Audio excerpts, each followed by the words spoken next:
जय श्री कृष्ण दोस्तों। महालक्ष्मी जी की कृपा आप सभी पर सदा सर्वदा बनी रहे। दीपावली की आप सभी को बहुत बहुत शुभकामनाएं। हिंदू धर्म में दीपावली को सबसे बड़ा त्योहार माना जाता है और इस दिन लक्ष्मी माता का पूजन करने का विधान है। आज के वीडियो में मैं आपको लक्ष्मी माता की पूजन की संपूर्ण विधि बताऊंगी कि किस प्रकार से लक्ष्मी माता का पूजन किया जाता है। इसलिए वीडियो को अंत तक आप जरूर से देखें, क्योंकि लक्ष्मी माता की पूजा के विषय में आपके जो भी डाउट्स है वो सब आज की वीडियो को देखकर क्लियर हो जाएंगे। तो देखिए, दिवाली के दिन शाम के आता है। शाम के समय में जिस जगह पर भी आपको पूजन करनी है उस जगह को साफ करके हम वहां पर एक पाटा लगा लेंगे। साथ ही देखिए, आप जब पाटा लगाएंगे तो आपका मुख जो है वो मतलब आपको पाटा उत्तर की दिशा में लगाना है। आपको उत्तर की तरफ मुख करके बैठना है। लक्ष्मी पूजन और भगवान कुबेर जी की, माता लक्ष्मी जी की दिशा ये मानी जाती है, यानी उत्तर की दिशा जो होती है वो धन की दिशा मानी गई है। इसलिए उत्तर की तरफ हमें चौकी लगा लेना है। अब उत्तर दिशा में चौकी ना लगा पाए तो देखिए, पूर्व की तरफ भी आप चौकी लगा सकते हैं। चौकी लगाकर उस पर हम लाल रंग का वस्त्र बिछाएंगे और उसके ऊपर माता लक्ष्मी और श्री गणेश जी की कोई भी कैलेंडर अगर आपके पास हो, या पाना हो, या मूर्ति हो, या फोटो हो, उसको आपको स्थापित कर लेना है। देखिए, उसमें आपको अगर सरस्वती माता और कुबेर जी भी हो, सभी देवी देवता विराजमान हो, ताकि सबका पूजन आप साथ में ही कर सके, क्योंकि सरस्वती माता और भगवान कुबेर का पूजन भी जरूर इस दिन किया जाता है। इसके बाद हम कलश की स्थापना हम करेंगे। देखिए, लक्ष्मी पूजन जो होती है वो बहुत ही भव्य पूजन इसमें की जाती है, तो इसमें कलश की स्थापना करना बहुत ही शुभ माना जाता है। देखिए, कलश स्थापना करना अनिवार्य नहीं है, आप बगैर कलश स्थापना किए भी पूजन कर सकते हैं, लेकिन कलश स्थापना अगर आप करते हैं तो बहुत ही शुभ माना जाता है। अगर आपके यहाँ जैसा रिचुअल्स चलता हो आप उस हिसाब से कर सकते हैं। अब कलश की स्थापना करने के लिए हमें थोड़े से चावल की ढेरी लगा देनी है, उससे हम अष्टदल कमल बना लेंगे। अगर अष्टदल कमल बनाना नहीं आता है तो आप केवल चावल की ढेरी पर भी कलश की स्थापना कर सकते हैं। किसी भी धातु का कलश हमें ले लेना, चाहे तो पीतल, तांबा, चांदी, सोना, जिससे भी कलश आपके पास हो, या मिट्टी का भी कलश आप ले सकते हैं, वो हमें ले लेना है। और कलश के अंदर हमें देखिए क्या क्या डालना है।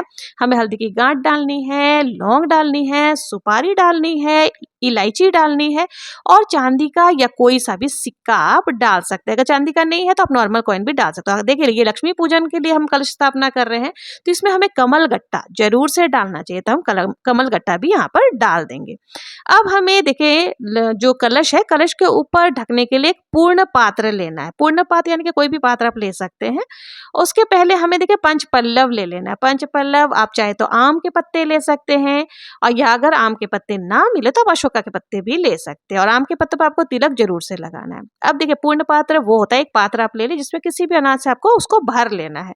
अब मैंने यहाँ पे अक्षत से भर लिया है, तो ये देखिए, जब मैं इसको पूरा भर देंगे तो ये पूर्ण पात्र कहलाता है। इसको हमें कलश के ऊपर रख देना है। इसके ऊपर हमें जो है ना श्रीफल की स्थापना करनी है।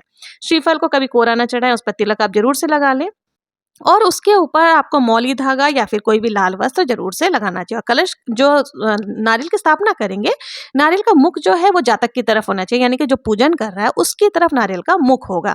तो इस तरह से हमने कलश की स्थापना कर ली है। अब देखिए, आपके घर में जिनकी भी प्रतिमा या जिन गणेश लक्ष्मी जी की आप पूजन करते हैं, चाहे पाना हो, वो भी आपको जरूर से रख लेना। साथ ही देखिए, लक्ष्मी माता के जो चरण पादुका होते हैं, चांदी के भी मिलते हैं, अगर चांदी के नहीं है तो आप नॉर्मली बहुत सारे फोटो के रूप में भी मिलते हैं, तो आप वो चरण पादुका को भी जरूर से लक्ष्मी पूजन में रखें। साथ ही अगर आपके पास कुबेर यंत्र है या श्री यंत्र है तो इनकी पूजा करना भी लक्ष्मी पूजन के दिन बहुत ही शुभ माना जाता है। के लिए धनतेरस के दिन वो भी आप रख सकते हैं। और जो आपके पास सोना चांदी का जेवर आदि है, या चांदी के सिक्के आदि है, नोटों की गड्डी अगर आप पूजन में रखना चाहते हैं तो आप उन सब चीजों को भी यहाँ पर रख देना है।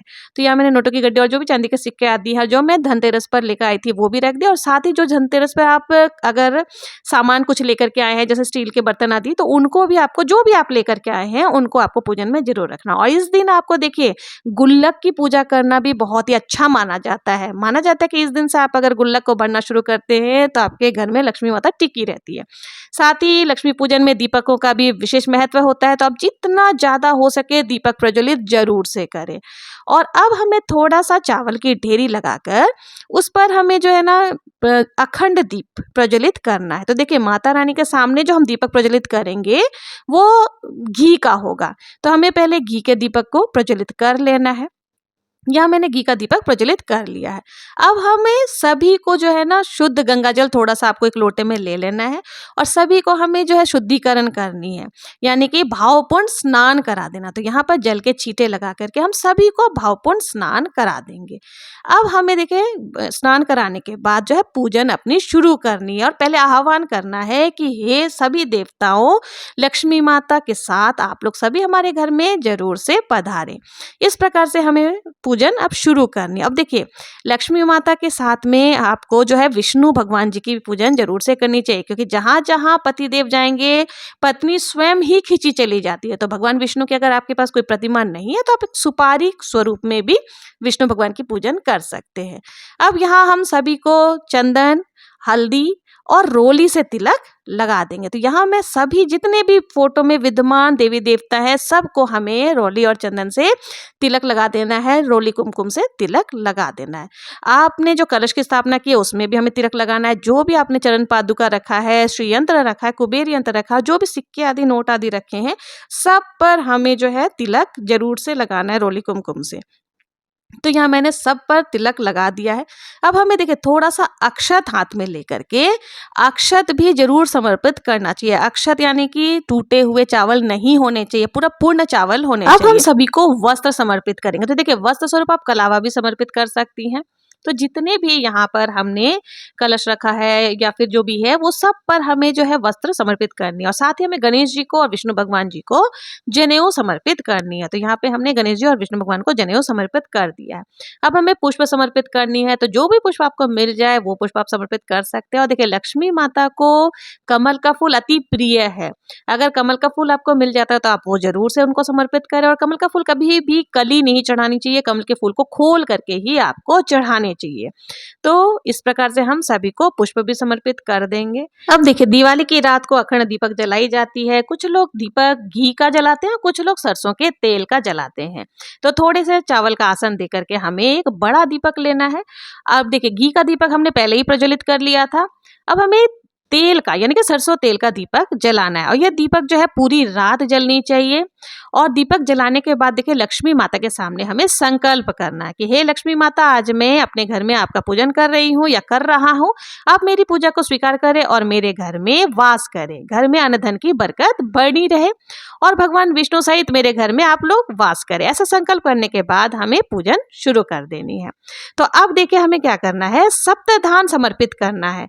सप्तधान समर्पित कर में आपको सबसे पहले धनिया, जो हम धनतेरस के दिन लेकर के आए थे, तो वो धनिया जरूर से आप समर्पित करें। तो देखिए जब सप्तधन हम समर्पित करते हैं इसका अर्थ ये होता है कि हमारे घर में अन्न धन का भंडार सदैव भरा रहे लक्ष्मी माता की कृपा से। तो इसलिए आप सप्तधान जरूर से समर्पित करें। सप्तधान में आप कुछ भी समर्पित कर सकते हैं, गेहूं हो गए, अक्षत हो गए, बाजरा हो गए, कुछ भी आप समर्पित कर सकते हैं।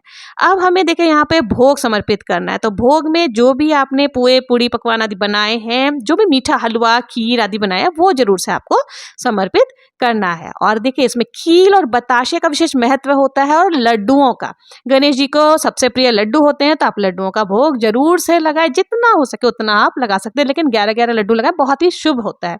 तो यहाँ पे हमने खीर बताशे चढ़ा दिए हैं, लड्डू चढ़ा दिए, साथ ही गुड़, और अगर आपके पास पंचमेवा है तो वो भी देखिए, गुड़ सबसे शुद्ध होता है, तो आप गुड़ और पंचमेवा का भी भोग यहाँ पर जरूर से समर्पित करें।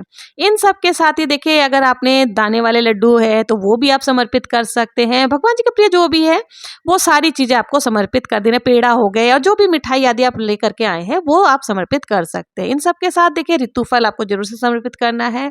पानी फल हो गए, आता फल हो गए, केला हो गए, सेब, कुछ भी आप पानी मतलब जो है ये आप फल का भोग लगा सकते हैं। तो यथासंभव जो भी आपके पास फल फ्रूट है वो आप उनका भोग लगा सकते हैं। अब हमने सभी को भोग लगा दिया, हाथ जोड़कर निवेदन करेंगे कि आप लोग भोग को जरूर से ग्रहण करें। और देखिए जब भी भोग लगाते हैं तो आपको एक लोटा जल यानी कि एक किसी भी पात्र में जल भी जरूर से समर्पित करनी चाहिए। तो मैंने जल भी समर्पित कर दिया। देखिए लक्ष्मी माता का प्रिय भोग कौन सा होता है? कई लोग कहेंगे खीर होता है, कई लोग कहेंगे कि लक्ष्मी माता का प्रिय भोग लड्डू होता है, मिठाई होता है, हलवा होता है, लेकिन नहीं, लक्ष्मी माता का प्रिय भोग होता है शहद।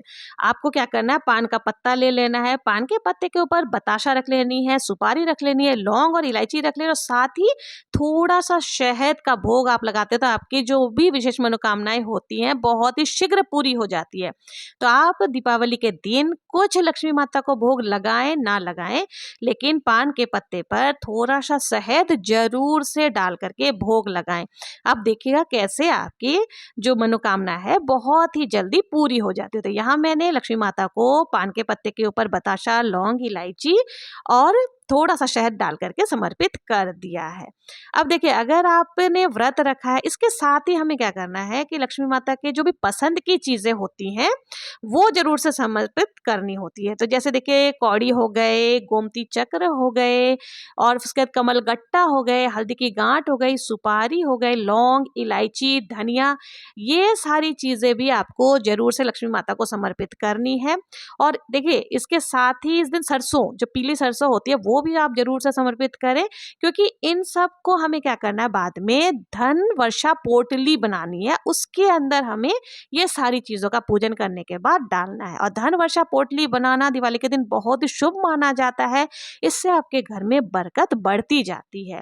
अगर आपने पिछले साल ही धन वर्षा पोटली बना रखी है तो कोई दिक्कत नहीं है, आज के दिन ही आपको उसको खोल करके रख लेना है, और जो भी सामग्री उसमें से सही है उसको आपको रख लेना, और बाकी नहीं तो इसमें से ऐड करके आपको धन वर्षा पोटली बनानी है। साथ ही देखिए, हमें लक्ष्मी माता को श्रृंगार सामान जरूर से समर्पित करनी चाहिए। यथासंभव जो भी श्रृंगार सामग्री है वो आप लक्ष्मी माता को समर्पित जरूर से करें।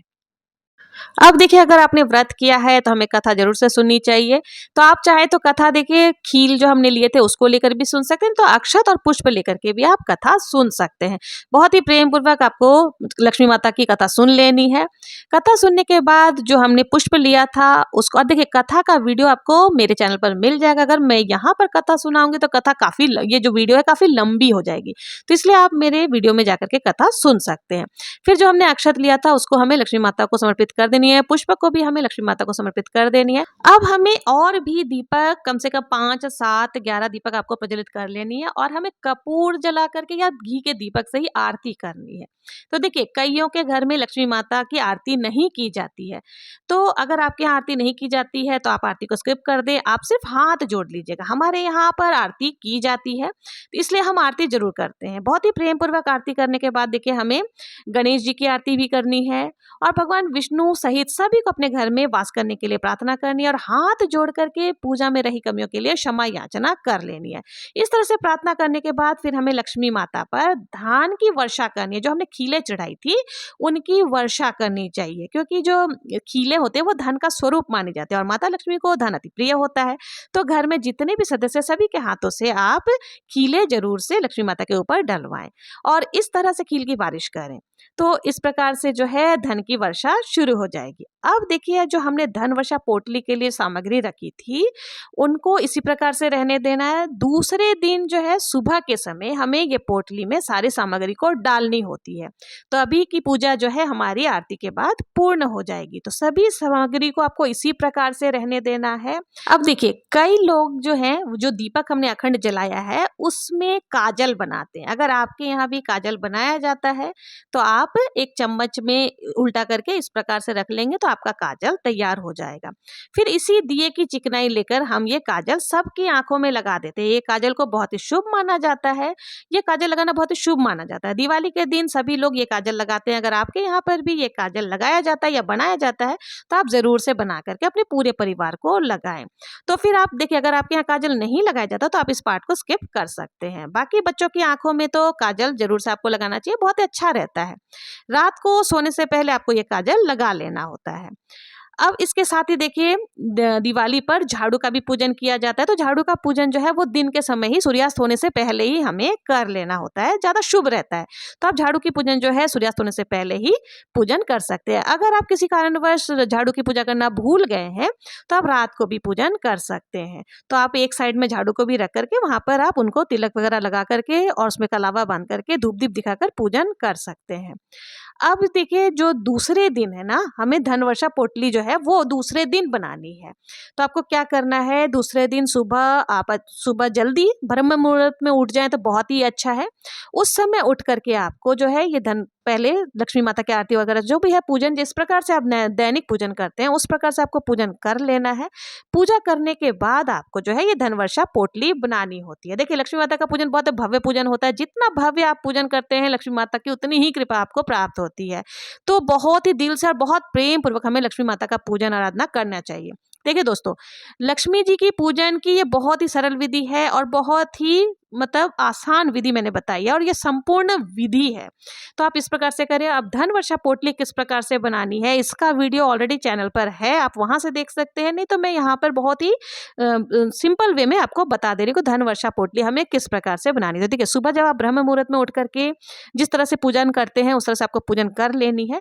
फिर आपको लक्ष्मी माता की जो प्रिय वस्तुएं, अगर आपने पहले वाली पोटली आपके पास ऑलरेडी है तो वो पोटली भी आपको ले लेनी है और उसी पोटली में आपको पहले चेक करना है कि कौन कौन से सामग्री आपके, वो आपको पूजन करने से पहले ही चेक कर लेना कि कौन कौन सी सामग्री सही अवस्था में और कौन कौन सी सामग्री खराब हो गई है। तो जो भी अच्छी सही अवस्था में उसको आपको धो करके गंगा जल से शुद्ध करके आपको वहीं पर पूजन के स्थान पर रख देना है। अब देखिए जो हम पोटली दूसरे दिन बनाएंगे उसमें क्या करना, सबसे पहले हमें फूलों का या अक्षत का आसन देना है।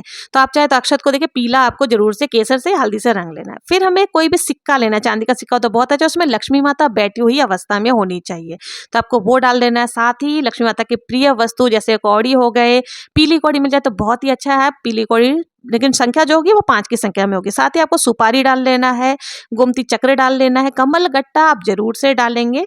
जो भी सामग्री डालें 5-5 की संख्या में। हल्दी की गांठ जो विष्णु भगवान को अति प्रिय है, हल्दी की गांठ भी आप जरूर से डाल दें। इसके साथ गोमती चक्र आप डाल दें और देखिए लौंग और इलायची और पीली सरसों जरूर से आपको, सरसों के कुछ दाने भी आपको जरूर से इस पोटली के अंदर डालना है। लौंग और इलायची डालना है। जो भी खुशबू वाली चीजें होती है इत्र भी आप जरूर से मोली धागा में डाल करके थोड़ा सा डालना है। और देखिए लौंग जो है टूटे फूटे नहीं होने चाहिए, साबत फूल वाली लौंग ही आपको डालनी है। और धनतेरस के दिन जो धनिया लाए थे, धनिया का विशेष महत्व होता है तो आप धनिया को बरकत की निशानी मानी जाती है तो उसको जरूर से डालें। साथ ही थोड़ा सा रुपया, जो भी रुपया पहले से आपने डाला था उसमें और जोड़ करके आपको इस पोटली के अंदर डाल देना। ये बरकत की पोटली मानी जाती है। इसको घर में रखने से आपके घर में देखिए धन संपदा कभी कमी नहीं होती। आप जब रखेंगे इस पोटली को तो आपको खुद ही समझ में आ जाएगा। तो ये थी धनवर्षा पोटली बनाने की बहुत ही सरल विधि। और अगर आपको संपूर्ण विधि जाननी है तो मेरे चैनल पर ऑलरेडी है, वहां से जाकर के आप धनवर्षा पोटली की सामग्री और विधि जान सकते हैं। तो ये थी लक्ष्मी पूजन की बहुत ही सरल और संपूर्ण पूजा विधि। अगर आपको लक्ष्मी पूजा की ये संपूर्ण पूजा विधि पसंद आई हो तो कमेंट में जय मां लक्ष्मी लिखना ना भूलें। और मेरे चैनल को अगर अभी तक लाइक शेयर सब्सक्राइब नहीं किया तो जरूर से करें। मिलते हैं नेक्स्ट वीडियो में किसी और पूजा विधि के साथ। तब तक के लिए जय श्री कृष्णा, जय मां लक्ष्मी, जय गणेश जी महाराज की, जय श्री हरि विष्णु।